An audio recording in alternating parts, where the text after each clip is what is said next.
All right, 71 is one of those problems where we were talking about you couldn't just factor a y out of 2xy and tan y to try to get y by itself. So the only way to find dy dx is to derive implicitly. So we take the derivative of each piece with respect to x. The derivative of x squared with respect to x is 2x. Now we do have a product rule going on here. 2x times y. The derivative of 2x is 2. The derivative of y is dy dx. We do our little 2/3 chain rule. Negative 2x dy dx minus 2 times y plus the derivative of tan y is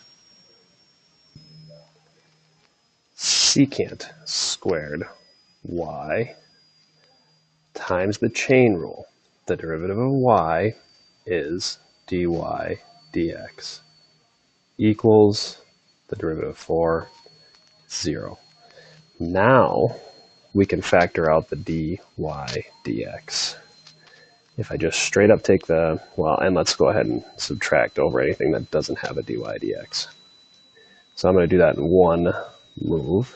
Dy dx out of negative 2x and out of secant squared y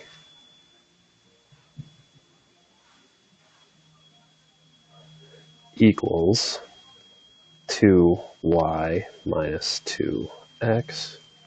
Now I can just divide.